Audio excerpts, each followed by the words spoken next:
What's up, everybody? Welcome to Mon Goals, sponsored by Roughneck Scarves. I'm Mike. With me is Kevin, Josh. The Hounds drew with Tampa and then clobbered Atlanta and now sit all alone at the top of the Atlantic Division. We're going to break it all down, but first, Josh, our victory beverage. Yeah. Yep. Cloudwalker IPA. Cloudwalker. I feel like you need to taste it and give us your immediate response. So let's. I've actually had Cloudwalker before, and I grabbed it specifically for this one because I was like, oh, walking on clouds. Cloud 9. This is kind of clever. And then, yeah, that's about it. Very nice. I do feel like as long as they're only sending Josh beer, then they get 25 seconds on the show. But if they want us to talk about more stuff, then, Kevin's got his watch out, and he is looking at that time. All right, let's go. Wrap it up. That's enough airtime. That's the victory. Feeling pretty parched over here. Kev, what's been going on in Tennessee? Did you see? Is it Knoxville? Their team released their crest, and it looks pretty sweet. Yeah, no, actually, Josh, on Twitter, you're the one who kind of flagged me to it initially. I've been aware of the chat of Knoxville having a soccer club, and I didn't know the logo kind of release party was happening. I saw pictures from the release party. A decent number of people turned out, and then even just this weekend, Riley and I just went into town, walked around outside for a bit, and I already saw someone randomly walking down the street with a Knoxville soccer logo hat on. So. Yeah, I mean, it's cool. The colors are cool. I mean, if anything, I feel like it's just a good general look for Knoxville. It's not necessarily soccer related. I mean, and I haven't read their things. I mean, they are technically a sporting club, right? I mean, but it's soccer. I'm sure. Maybe I'm wrong. I don't know. Maybe there's going to be lacrosse and cricket and whatever. But and in that sense, the logo kind of makes sense. But I think it's a good marketing kind of idea, at least for them, because it's general enough where even non-soccer people would be like, oh, that's a cool little Knoxville logo. So it legit looks like REI or something like that. Yeah. I was like, oh, Patagonia, REI, this is just a brand that looks like it fits right into there, which is great for Knoxville, I'm sure. Yeah. And they're League One, or they will be League One. Yeah, League One. Yeah, so we don't have any shot of losing you to them until what, championship? Do you just until Pro Rel happens, then they make their way up. I'll definitely be I'll try to check out some games when they finally start happening, because it's where they'll be playing. It's in a good little spot of town, and it should be fun. Yeah, awesome. Yeah. We'll have Kevin back on as a guest whenever Knoxville plays Riverhounds. So yeah.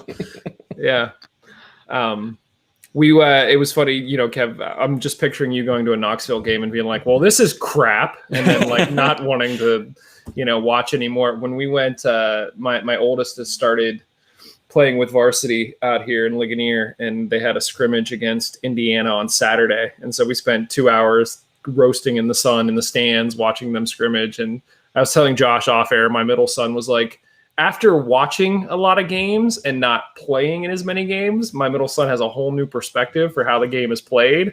And he's just sitting here and he's like, well, this is rubbish. Why aren't they spreading out? Why aren't they talking?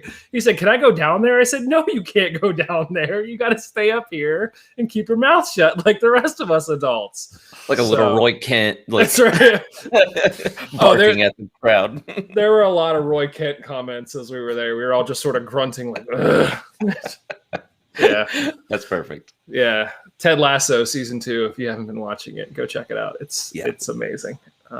There's a bunch of people that have I know don't care about soccer or sports have been mentioning oh yeah, I'm watching Ted. People who don't even watch TV are oh yeah, but I'm watching Ted Lasso. It's geez, I need to get on this. You haven't watched it yet? No. Dude, it's great. Yeah, you gotta give it a shot. I think. Look, people like to watch it because it's sort of a feel-good show, with all of just everything going on, which we're not going to get into. You watch it and you're like, oh yeah, there's good people in this world. Lots and lots of swearing. So my wife is still, every time the kids watch it with me, she's just like, oh Mike, come on, because Roy Kent especially will just spew. He's very British. Very. lets it all out there. And yes, yeah, you know, it makes cursing sound elegant sometimes. it does. It's an art form, and that's what I stress to them. I'm like, guys, they are in England. This is how they talk in England. You don't talk as they're not listening to this. Just a huge paintbrush over across the culture. Just filthy mouths, all of them over there. All of them. I haven't actually thought about how this could like shape my kids' perspective of England as they grow up. I've just, for my own purposes, so I can continue watching the show while they're around. I'm just like, yeah, that's what they do there. At some point, I'll be like, not everybody talks like that, guys. That was just like England is so cool. Let's go. That's right. Coolest country ever. Oh man, yeah, we might have to do like a. We'll get off Ted Lasso here in a second. Maybe we'll do like a Ted Lasso season 2 recap or something like that, and have everybody on and they want to talk about Ted Lasso, which would be a big party. But they had a oh crap, Ryan Reynolds and Wrexham shout out on the most recent episode, which was great. That encouraged some banter back and forth. So. I guess, yeah, we got to talk about the Hounds, guys. I'm saying this like it's a bad thing. So we played Tampa on Wednesday, and we played Atlanta on Sunday. Guys, going into both of those games, Kev, I think you laid it out where you said if we could take a loss in Tampa but a win at Atlanta, how would you feel? Oh, right. That's right. Yeah. I did say that. Yeah. Yes, you did. You're shaking your head. I'm like, no, you said that. I said it. And we sort of played that game. Well, it turns out we ended up getting 4 points out of the 2 games. So let's start with Tampa. 0-0 draw. Not a ton happening. You know, a little tick for tack back and forth. But I guess the biggest disappointment is that the Hounds didn't technically register a shot on target, even though Perez smacked one off the crossbar. That's not great. But, you know, Tampa came into town. They, at that point, I believe they were above us in the table, tied on points. And so the draw basically kept us even on points. So there was no movement there. But otherwise, I mean, are you guys, obviously we would like the 3 points, but based on the performance that we saw, were either of you disappointed that the game ended in a draw? I don't know. I mean, I think when you have big clashes like this at the top of the table, I think more often than not, they end up being a bit static, and you know, because both teams maybe show a bit too much respect. Both teams don't necessarily want to go for the jugular and leave themselves too exposed at the back. And I mean, yeah, this game, I mean, talk about just complete kind of yin and yang of excitement between this and Atlanta that we'll talk about in a second. But no, I mean, not disappointed. Tampa are a good side. I mean, as we speak, they're up in their game that they're playing right now. So, you know, they would go back to 37 points with 2 games in hand against us. They're a good side. And I think, you know, it's not as simple as, you know, I mean, look, no matter who we're playing, we should be getting shots on target. I'm not saying like the Hounds played well.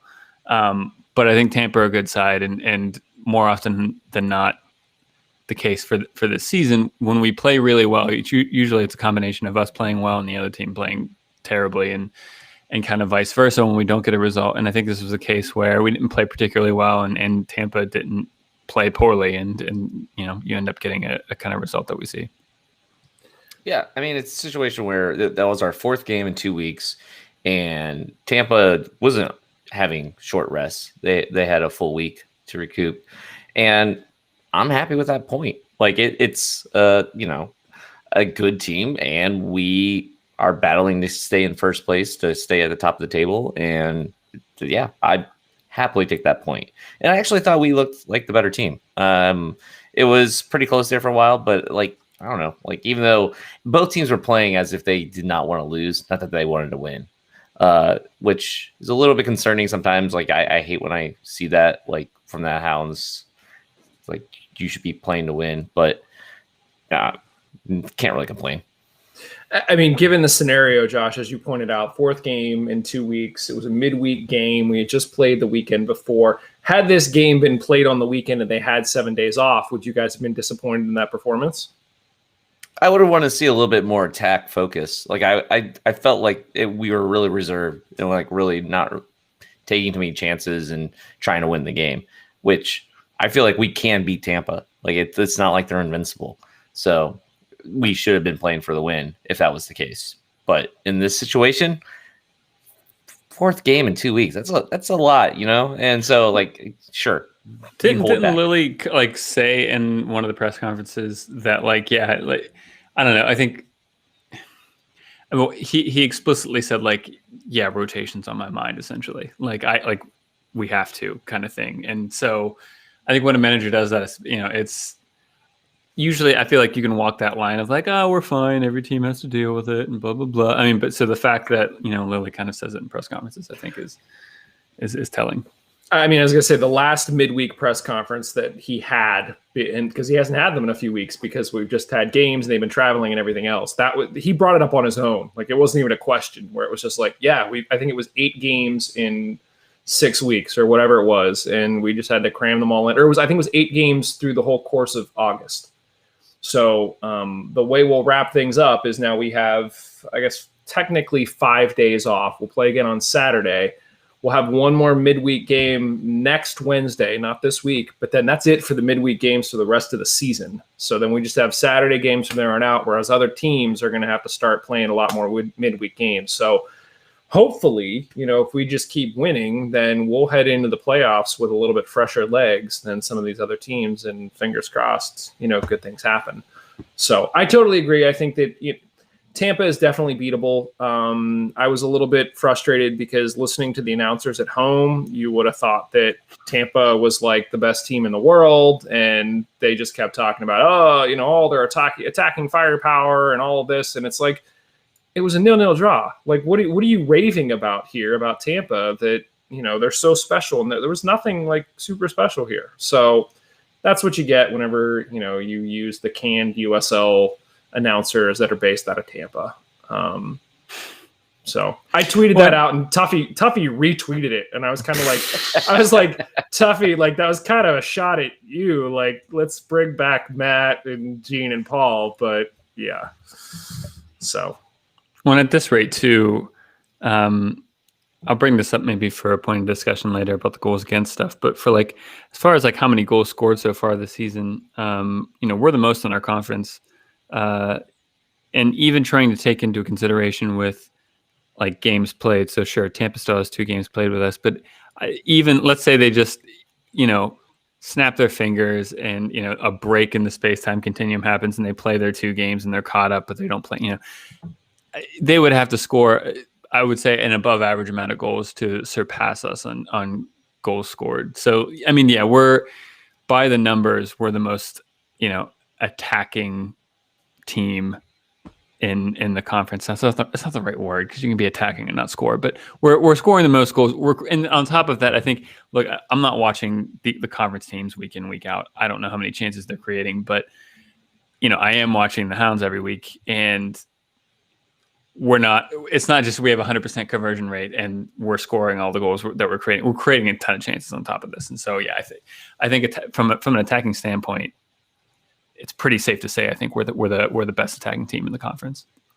I mean, I was thinking back to this a little bit, and this is sort of transitioned into the Atlanta game. So if you guys have any other thoughts on Tampa, we can come back to it. But there were moments in the Atlanta game where it just felt like we had runners attacking at will between Dixon and Griffin, sort of playing balls over the top, in behind. We haven't had that in past seasons. We had 1 or 2 guys up top that you would kind of sort of feed the ball to, but it feels like with this team, the attack can start and finish from pretty much anywhere and anyone, which is exactly where you want to be. So when Lily is saying that this team is definitely better than last year's team and one of the best teams he's coached, I think you could see that. Now, I think what was very interesting, and our buddy over at USL Tactics did a video on it today that we retweeted, Lily rolling out in Atlanta with a 3-6-1, which, like, if it worked that well against Atlanta and it can work this well against other teams, like, bring it on, because that was some crazy fun times in that game. Josh, what was? Yeah, go ahead. I was just gonna say that's a tactic I think works well when the team isn't the greatest, like when you don't have to worry about defense as much. Like, yes, you have all 6 in the middle who can be defensive or offensive, but it's a situation where, like, I feel like that's not what you do when you play Tampa. That's not what you do when you play a team that is, more attack heavy and can pile in the goals. I mean, notwithstanding their performance against Indy, which they did pile in the goals, but that's I don't know. I feel like that's not going to work all the time. Which, just for the record, it seemed like Atlanta was getting really annoyed that the Hounds were pressing for a 5th goal in this game after they scored 6 on Indy. So, like, I have zero sympathy for them in that case. Like, they could What were they doing to suggest that they were getting annoyed that we were pushing for a 5th goal? Just from the fouls that we were seeing, and like the play on the field was really getting choppy from Atlanta, like as if they were like really angry, just going in dirty a little bit. Which, you know, they're losing by a lot, and they're mostly young kids because it's a USL or MLS2 team. So kind of get it. But before we get completely off Tampa Bay, just wanted to point out. So Mike Shoemaker, he has a nice spreadsheet that he's been maintaining, and he's keeping track of points per game for every team in our division. And they have 1.89 points per game, and we have Tampa. And we have 1.76. So they're in first, we're in second as far as points per game. So it's kind of nice to keep that in mind, because it's hard to tell with the table not being balanced right now. And you've seen, like, you know, I think Tampa has 3 games in hand. By the time people listen to this, it might only be 2 because they play tonight. But it's really hard to kind of judge where you are actually in the table when everyone has different amount of games played. So them having, you know, 0.89 and we having 0.76, that's not too far off each other, and we are in second, they are in third, so or first, I mean. So that's kind of nice to know. Yeah, for sure. Kev, what are your hot takes from the Atlanta game? I mean, you mentioned like the tactics and everything. I think it also helps that Atlanta was playing a formation that really benefited how we play. I think playing like a diamond in the midfield, it's hard to execute. There's not a ton of teams that do it, and you end up getting like, it's really hard to get width in that system. You end up being pretty narrow, and when we have our width are coming from essentially like Dixon being like, you know, and one of the best things that we've been doing all season is our movement and our pattern of play, and so you can kind of shift these players all over the place for Atlanta. I mean, for so many of their goals, for so many of our goals that we scored against them, I mean, you know, Cicerone's first goal, I mean, you could drive a freaking 18-wheeler through the I was like, how is he not offside? And he wasn't offside. Nope. It was just, yeah. And the amount of balls that Atlanta were giving away. So, I mean, look, Dixon wins the ball back for that first goal. But he really, credit to Dixon. He's there. He's pressing in the right place. He's in the right position. But the Atlanta guy, under pressure from Kenny, just passes it right to Dixon, you know, in a bad place. And Williamson makes a really good run to pull defender, and Cicerone is left wide open in the middle. Incredible ball from Dixon, perfectly weighted. Cicerone doesn't even have to make a touch. He just lets it roll and opens his body up and slots it. So, I mean, I think it was a combination where the jigsaw pieces kind of fell into place for us. And I mean, even if you look at, you know, Atlanta playing 2 forwards, you know, ideally, you know, like by the numbers, like, yeah, a 3 center back system against 2 forwards is great. Like if you have like a back, like a back 4 with 2 center backs and you're playing 2 forwards, then you're kind of going 1-on-1 with center backs. That creates a little bit of an issue. And when you have 3 center backs, great. We have one more defender than you. And really, I mean, that's what we've been doing all season. That's what we did in the Atlanta game. You know, I've been critical of our defense and our center backs maybe not performing up to the levels that we have come to expect in the past few seasons. But I think kind of I try to follow up with that immediately after that. They're being asked to do a difficult job in that they're pressing high. And I mean, apart from Griffin, really everyone else is dedicated to just keep the cycle of play moving and to contribute in attack in whatever way they can. And so a lot of times they're left defending 1-on-1 and counterattack situations where everyone's running pretty quickly. You have to make split-second decisions, and so that's a hard thing to do. And but yeah, I mean, so I think we lined up perfectly against them, and we caught them on one of the nights where, you know, we were playing well and it's super exciting. And yeah, the complete opposite to the Tampa game. So we got to give a shout out, obviously, to Russell Cicerone for the 3 goals. He got his hat trick. Which one of the 3 goals was your favorite, Josh? I mean, the first one was right in front of the Steel Army, so that was great. And it was kind of also fun to watch that goal just because of the fact that like he just missed that PK, and it was a situation where you could tell it was just like ugh, like that. And he was really upset after he scored his first goal. Yeah, right. He was just like, okay, it's okay now. You know, it almost felt like he was pressuring himself to score that goal just because he felt so bad for missing the PK. Well, he didn't miss, but he got blocked. Yeah. But yeah, so that one was pretty nice. But his second one was also cool because kind of got celebration with the Steel Army, like they came over and that kind of stuff. So that colors my opinion a lot with the goal celebration. So I'd probably say the first one though, just because it was such a huge relief after missing that PK chance, and it's like okay. But along those lines, him and Dixon, pairing up a lot was fantastic.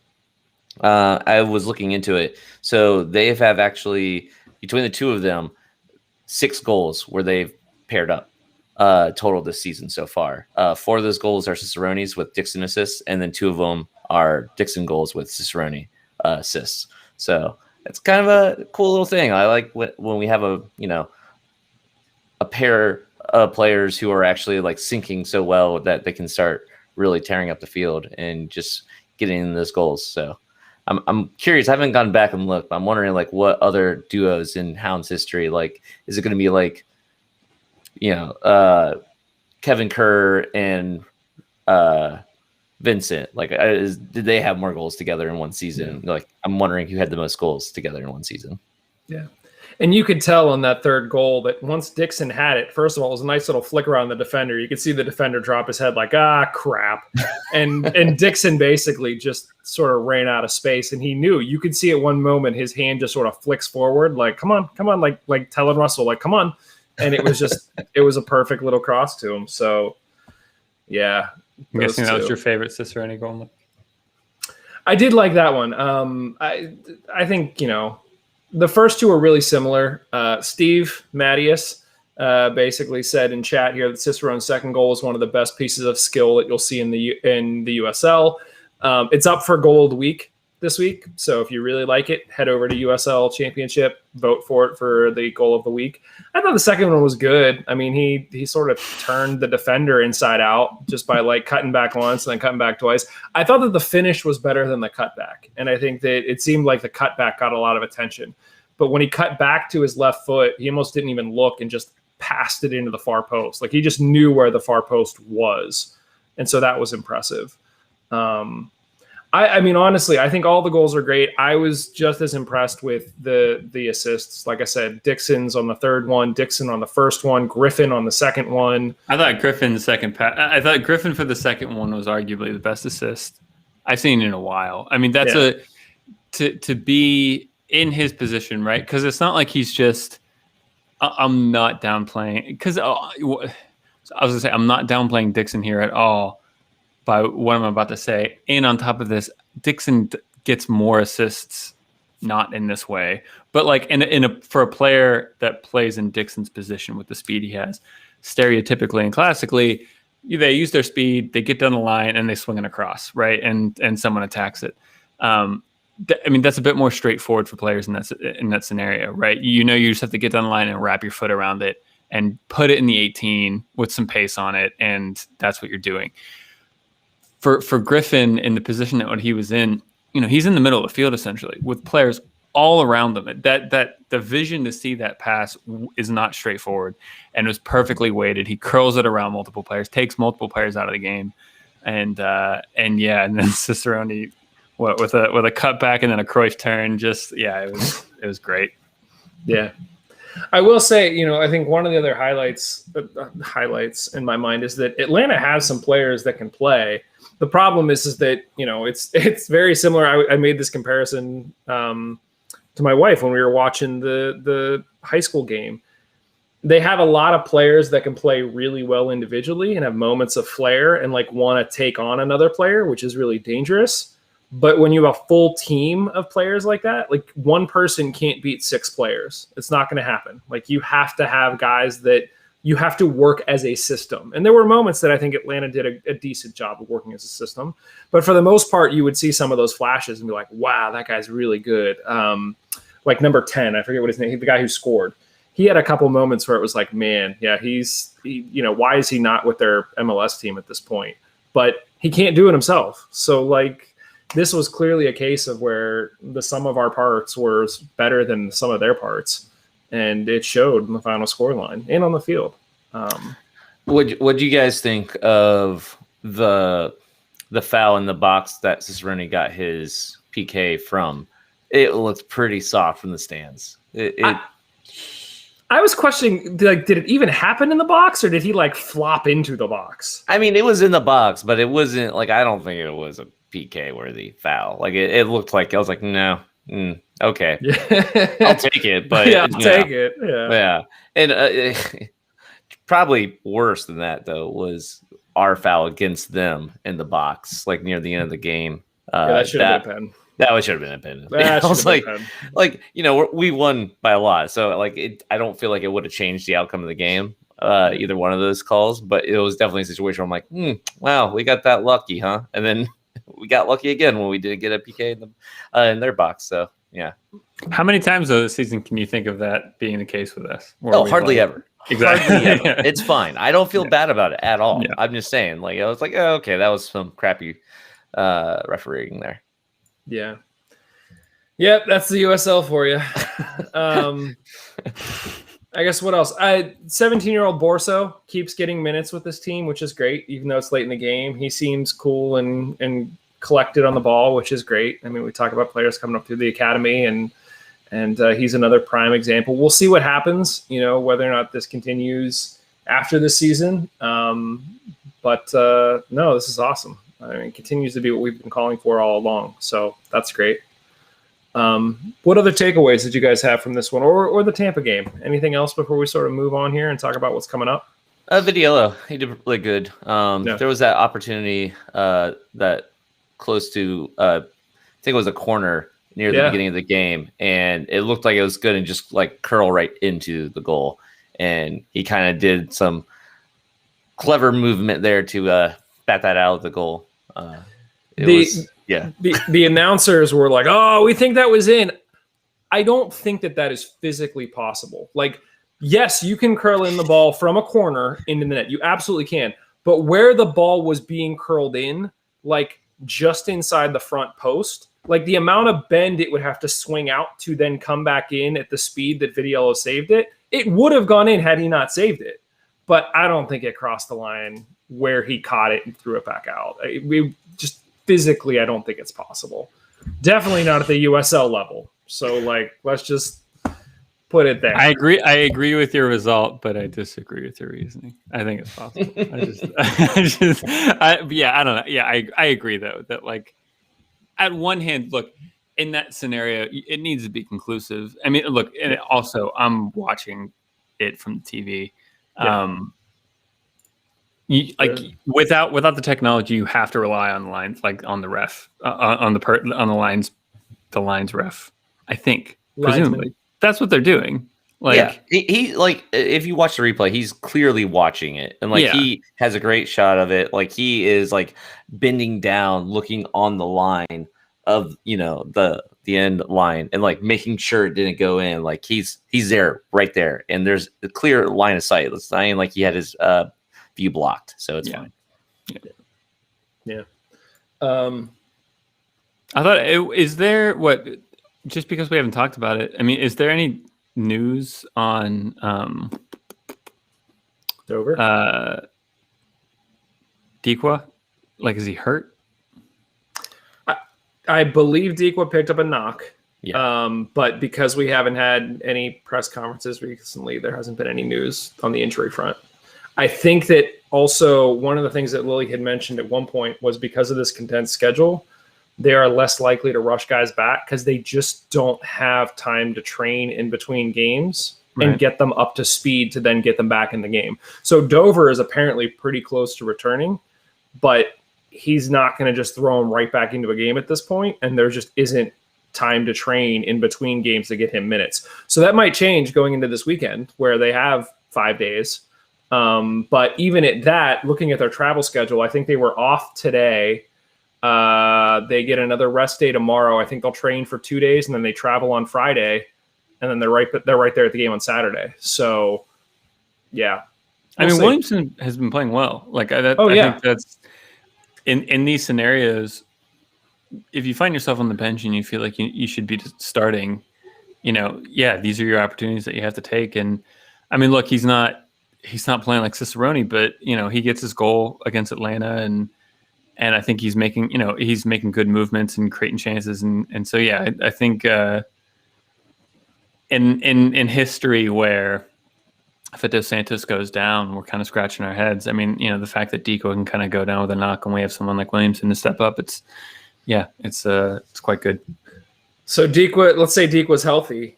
Are you starting Deco or Williamson at this point? I'd say it depends on how fresh Williamson's legs are, the congestion. But if everything's equal, I think it's one of those where it's a toss up, and it would go down to Lily seeing who has a better week in training.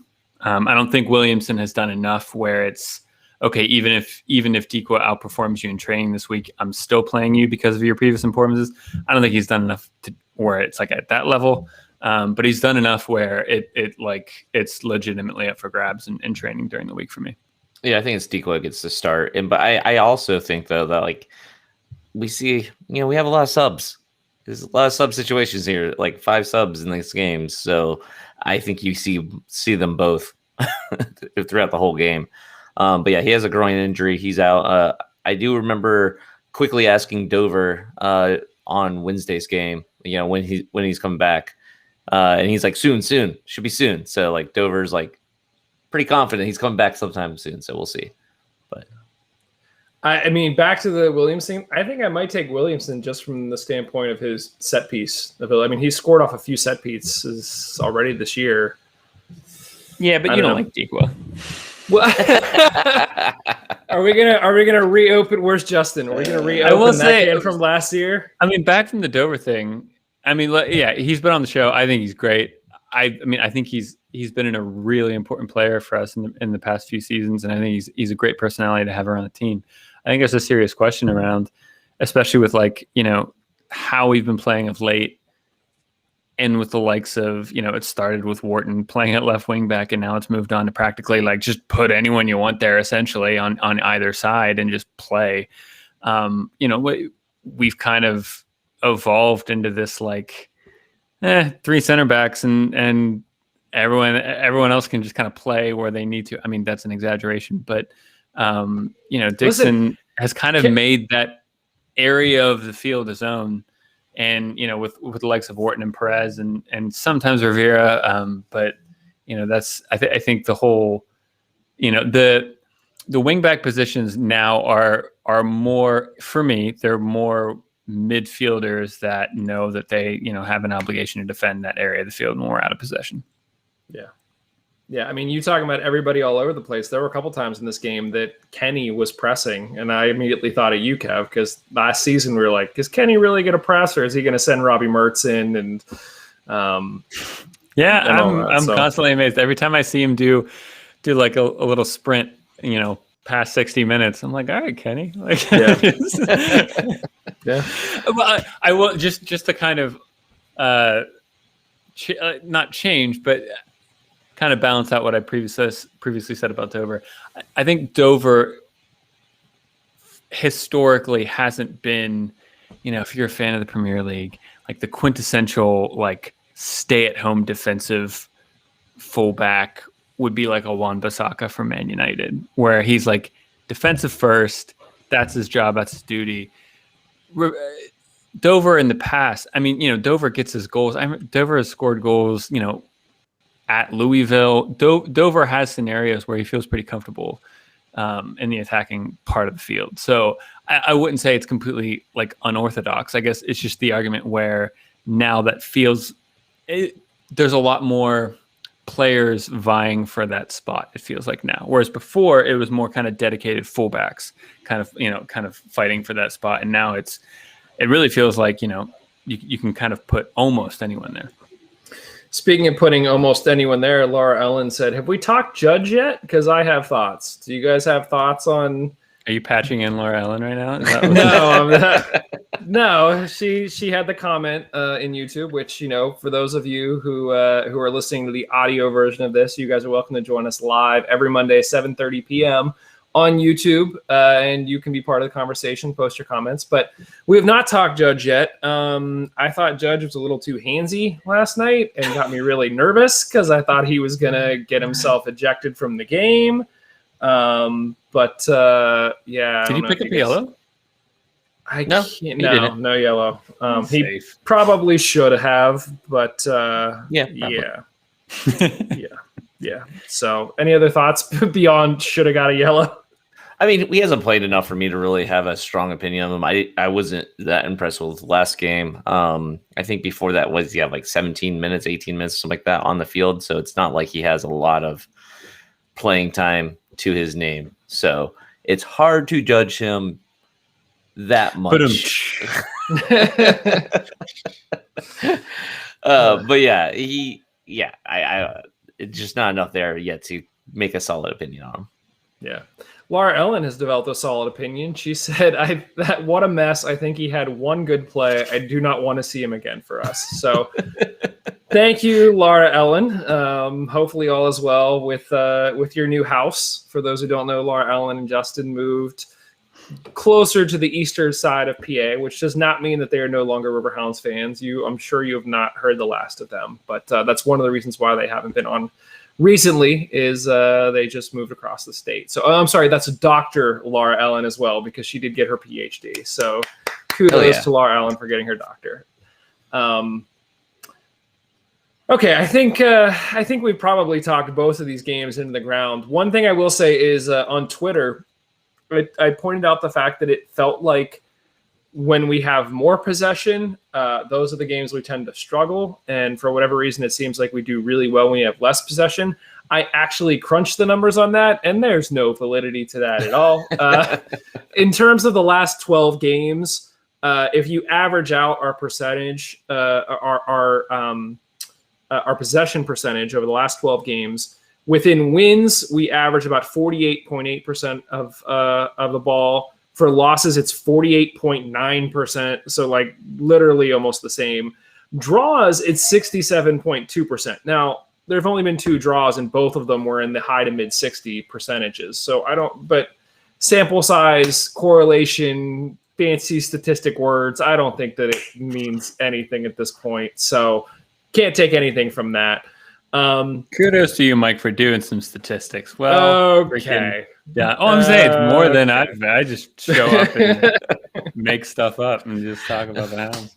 Guys, Talk from the gut. That's right. Yeah. We just have you here for the hot takes, Kev. Up next, the Hounds will travel to Hartford on Saturday. Now, Hartford only have 1 win over the past month. But they are keeping games close against teams like Tampa and Miami, who are currently in 2nd and 3rd place. Last time we played them twice so far. We're going to play them a total of 4 times. We drew them 1-1 in basically our 2nd game of the season. At the end of July, we beat them 3-1 at Highmark. That was the game where Dixon had 2 goals. Perez had 1. I guess, guys, any sort of thoughts on going to Hartford? Josh, I know there's a watch party at Bulldogs, right? Yeah. Bulldogs pub in Morningside. It's our first watch party of the year. It's the exciting first watch party in like 2 years now. So it's a big deal. And we're going to have merch on sale at the watch party. I think we're doing all of our old scarves for like $10. So kind of get people out, come out, support the Hounds. Check out Bulldogs. If you haven't been there, it's really cool. They have like 6 TVs set up, and Jesse, the owner, is a huge soccer fan. He really wants to like try to get more and more soccer fans into the pub. So it's been pretty awesome. I've gone there the last 2 Saturdays to watch the Everton play in EPL, and it's been a great atmosphere, a lot of fun. But yeah, Hartford. We should win. It's pretty much the way I feel. It's gonna be awesome to actually have the Hounds have almost a full week's rest in between games and see, how that changes their play and just feel like we were going to actually get a Hounds at full capacity, other than injuries, of course, that we currently are still battling. But overall, it's going to be the strongest we've seen the Hounds in a while. So I'm excited. Yeah, I mean, you know that Lily is probably giddy as well about the fact that he gets, like I said, 5 days to get these guys some rest. And then, like I said, next Wednesday is our last midweek game.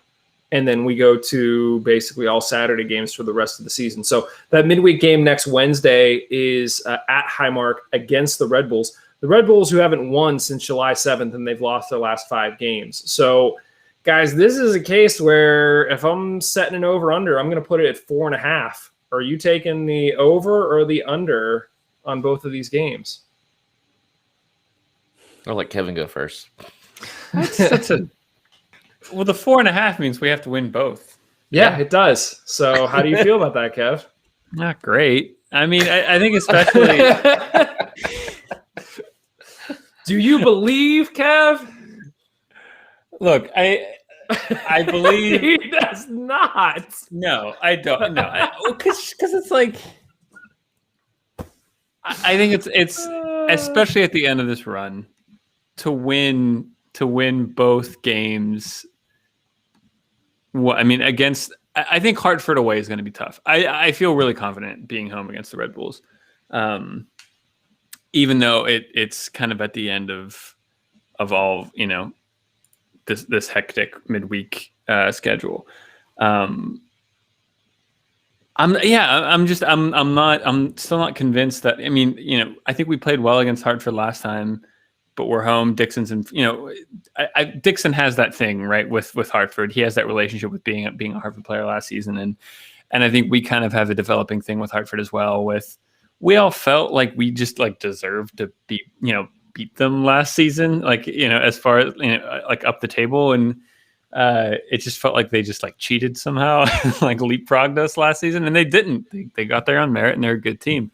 And so I feel like that's kind of mentally where I'm at with Hartford. I think they've been playing. I think I have watched some of their games this season, surprisingly enough, and they have been playing decently. And so I think they're easy to dismiss, but I think they're a good side who play some good stuff. And I think it's going to be tough traveling on the road to Hartford to play them. Now I will say this. Here's the caveat. So we go to Hartford Saturday. Red Bulls come to town on Wednesday. We do have a game that following Saturday, and it's in San Antonio. This is when we go out west for our one game. So at that point, going out to San Antonio, I'm guessing – well, no, I mean, every point is a point. I was going to say otherwise Lily could just bench the squad and be like, you guys take a breather. That's not going to happen. So I don't think we're going to be taking it easy. He's got a lot of players to manage because 3 games in a week. After 5 days off. So does that change, Kevin, your thoughts on Red Bulls on Wednesday at all? Or do you still think that that's a win and we take it at Highmark? No, I don't think it would be as easy as maybe I initially made it sound like. It might be our most difficult Red Bulls games of the season, but it does feel like for the past 2 times we've played them, we've turned it up and we've played particularly well. And I know Lily is... I mean, externally, Lily doesn't view anyone as an easy game. Internally, I'm sure that's different. But I believe him when he says that, he thinks Red Bulls pose some serious challenges. And I think I understand that because I think in a lot of ways, Red Bulls is kind of like how we've been speaking about Atlanta, where individually they have some really talented players where, one-on-one, they're scary. But when they kind of have to click it together, then maybe sometimes that's when they can fall short. But so, yeah, I mean, no, I think the other thing is it shouldn't be entering their, they truly should be taking the one game at a time thought process, and traveling out west should not come into their mind with playing Red Bulls. That might make things more difficult when they play, the following game against what you said, San Antonio. Yeah.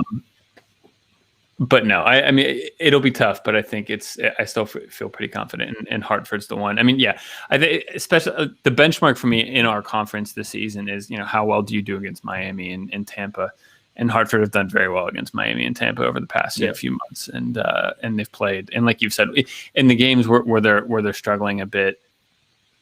I mean, okay, there's a few games where they're losing more than one goal, but they're putting in some good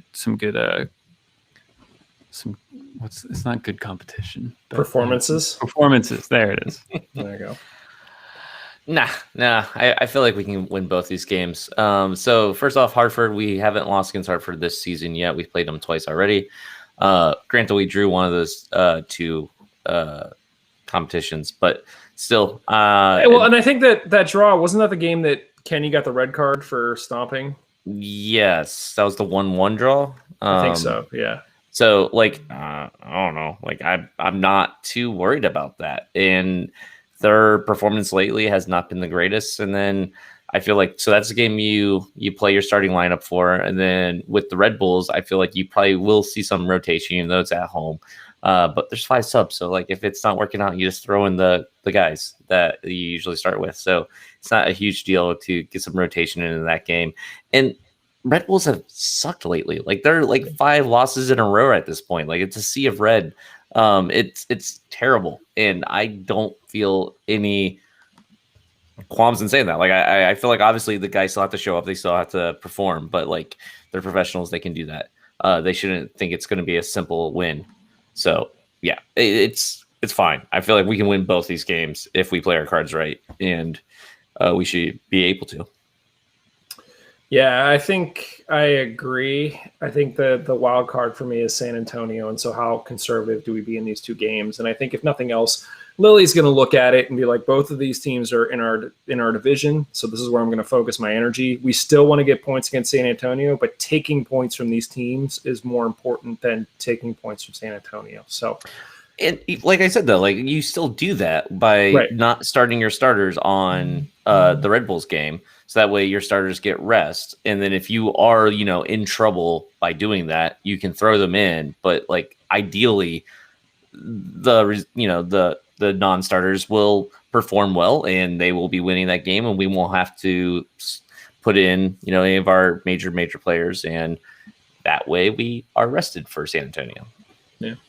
Well, and looking really quickly too, I mean, I didn't have the numbers to pull it up, so I didn't want to say it immediately. But Josh, as you were talking, I went through back and looked at our schedule. Barring the home game against Miami on August 11th, we haven't lost a single home game since going back to Austin. So, Highmark is becoming somewhat of a fortress now. We're getting some really good results at home. And on top of that, I mean, the fresh taste in the mouth of Atlanta scoring 4 goals and creating a crap ton of chances. It feels like, bring on anyone at home and we're gonna feel pretty good. I mean, the Tampa game was a bit boring and everything, but yeah, having Red Bulls at home, I think is going to be big. I think going away against Hartford, that's the big one. Well, it'll start Saturday, so we will see how the guys do.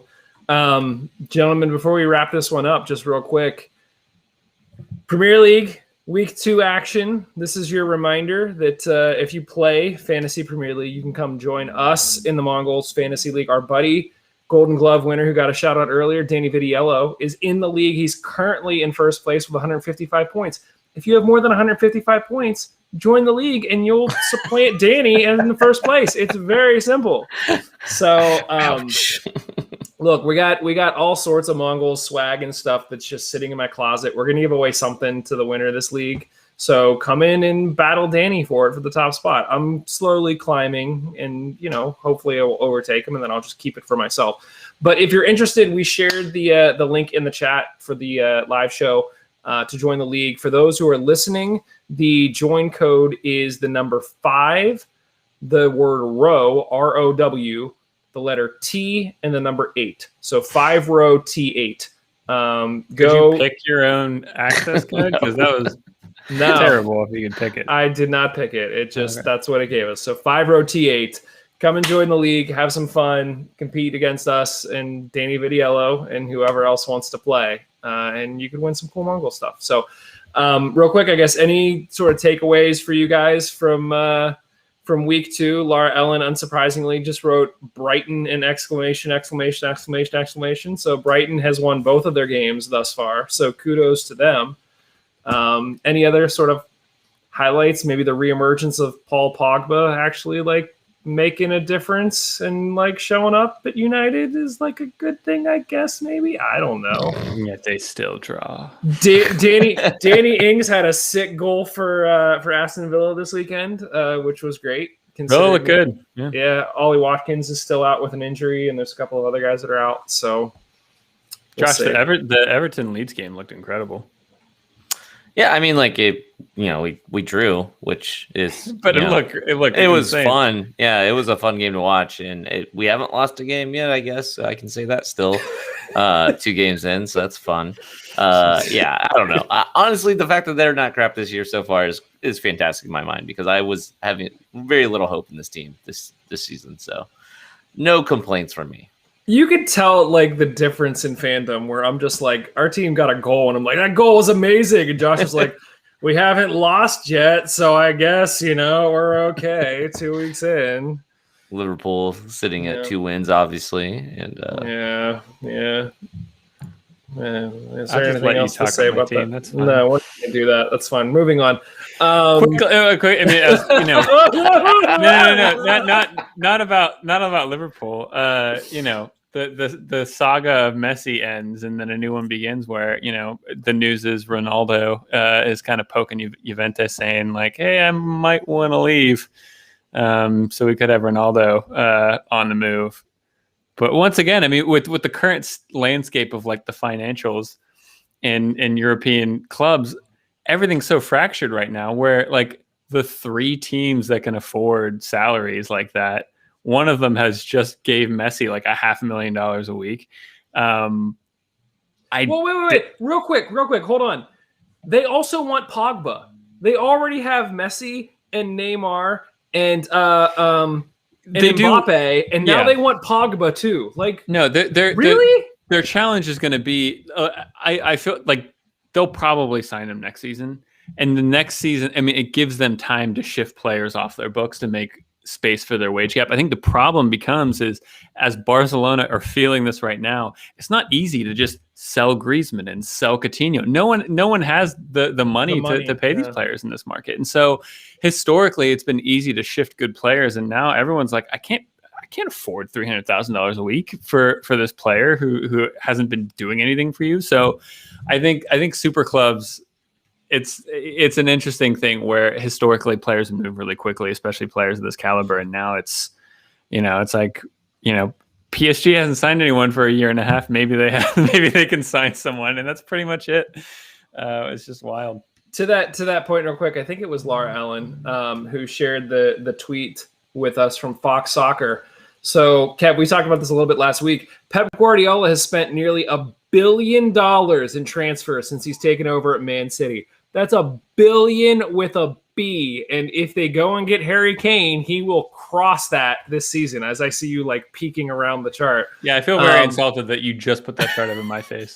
Yeah, I totally did. Well, I guess if I lean this way. Yeah, there we go. Make you feel better. There you go. Wrong hand. There we go. I find that thing. But yeah, so over 200 million in 2016, almost 300 million in 2017, only air quotes 74 million in 2018, 152, and he will likely be pushing 300 by the end of this window here. Like, there are teams that are like, we can't afford 30 million for one player, and he's dropping 300 million on like 2. So it's okay. They sold 60 million, and that's why they can spend the money on Grealish. I still like Pep, but like FFP's a thing, Mike. It's okay. Financials, there's a cap to everything. But look, here's the thing. Like, Arteta, I think, is trying to do the exact same thing at Arsenal, and it's not working. Where he's just like, no, I got to buy all these players, and Arsenal's like, all right, just don't finish in the bottom half again, and like. To be fair, Arsenal's players are crap, so they kind of. But that's the point. Is like they're he splashed money to keep Emile Smith Rowe, and now they're bringing Odegaard in to like completely replace him, and it was like, why? And they gave him the number 10 and everything, and it's like, you're treating players like rubbish and you're trying to buy your way out of mediocrity. Just be a better manager.